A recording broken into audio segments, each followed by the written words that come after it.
Hey there everyone, welcome back. We're here doing the lessons of A Course in Miracles, and from here I mean Mexico Beach, Florida. Got a little surf sound in the background and some really beautiful, perfectly white sand to enjoy and walk on out here. It's really a lovely morning. All right, so today we're gonna do lesson number 348. I have no cause for anger or fear, for you surround me, and in every need that I perceive, your grace suffices me. Father, let me remember you are here and I am not alone. Surrounding me is everlasting love. I have no cause for anything except the perfect peace and joy I share with you. What need have I for anger or for fear? Surrounding me is perfect safety. Can I be afraid when your eternal promise goes with me? Surrounding me is perfect sinlessness. What can I fear when you created me in holiness as perfect as your own? God's grace suffices us in everything that He would have us do, and only that we choose to be our will as well as His. I have no cause for anger or for fear, for you surround me, and in every need that I perceive, your grace suffices me. It's long, but it's kind of like poetic. And I like how in the prayer portion of the lesson, you're sort of saying these meditative statements to yourself in between some of the lines there. Surrounding me is everlasting love. Surrounding me is perfect safety. What else do we want but to feel loved and to feel safe at the end of the day? All right, let's jump over to A Year of Forgiveness and see what this beautiful book has to say today. Love that drawing there. Definitely surrounded in love.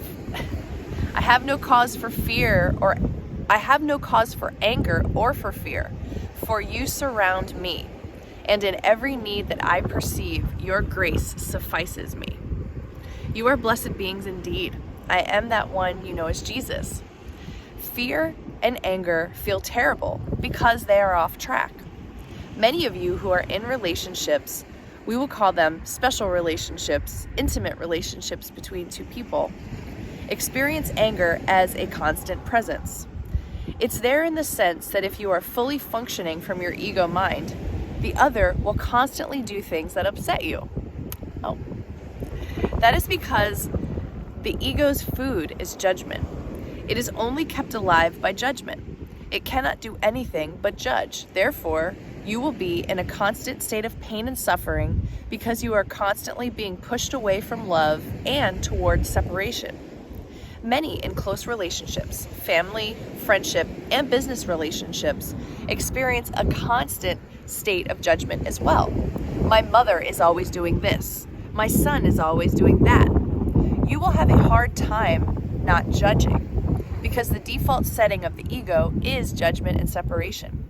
Through your education, you must choose non-judgment as your prayer, as your demonstration of the understanding of how love expresses itself. You are learning how to express yourselves in a loving way so that you do not suffer. As a consequence of your being more loving to yourself and others, others will suffer less from your ego desires, arguments, and distractions. Yeah, I love that constant reminder that as we do our own work, the world around us improves. And especially in our close, special, or intimate relationships, I think that's where we feel the most shifting and changing. And it does feel like a miracle when it happens.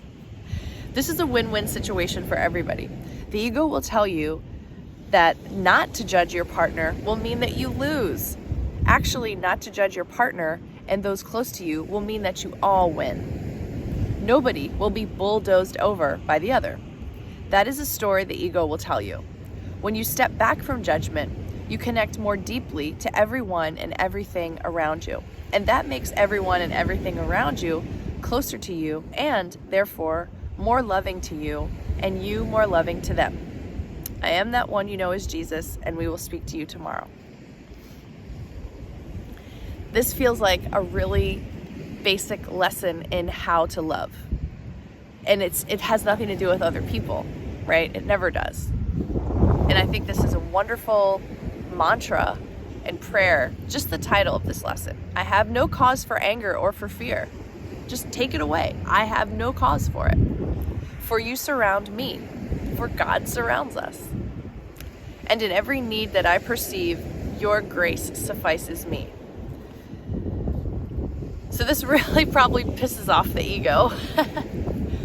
But how simple and true and huge is it to know that we have no cause. No cause. It's not even like I don't need anger or I was wrong about the anger or anything. I have no cause for it, for anger or for fear.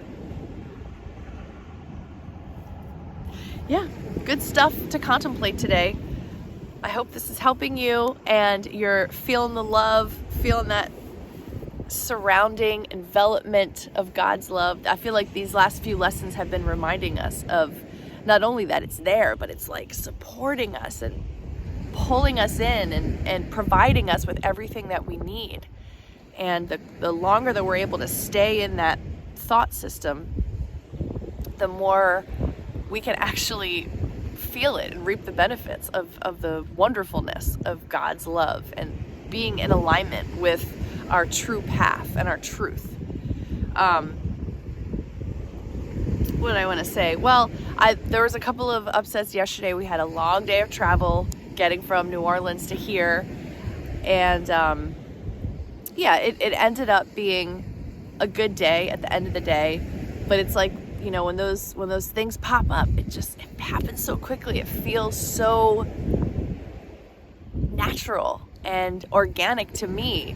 And it was stupid stuff. Like I pulled into a gas station, a really small gas station. I normally go to big ones when I'm on longer drives, but pulled into a small gas station and got my vehicle where it needed to be, carefully not having the camper hit something behind me.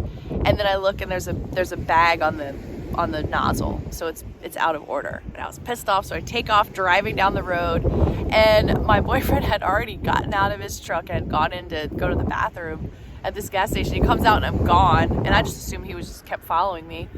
Anyway, so it was like one of those moments of just like I went into this sort of tantrumy kind of place because I was pissed off that I picked the wrong gas station, right? And then he calls me and he's upset. He's like, "Where are you?" I'm like, "Oh, where are you?" So anyway, like that feeling of being like swept up into a moment of my own creation of irritation. It's like, who does that to themselves? Why would anybody choose to do that? And that's my work to figure out, why do I do that? Why is it that things that have to do with the camper, this wonderful great adventure, get me so pissed off? So yeah, that's what I'm looking at in myself and using these lessons as a template for myself, noticing when I get off track, and then I pull out my phone and I read the lesson again. So I'm doing my best.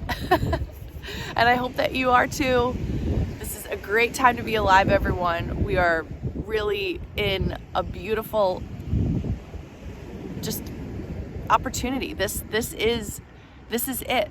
This is humanity's really long stride toward the finish line of the end of the spiritual season. And we're all doing really well. I think the more that comes up for us, the better we will be in the future, because it's just showing us what's there, what needs to be healed, what needs to be loved and forgiven, all of that. So be patient with yourself, be kind with yourself, be compassionate with others, and see how that works out for you. Have a great day, and I'll see you tomorrow.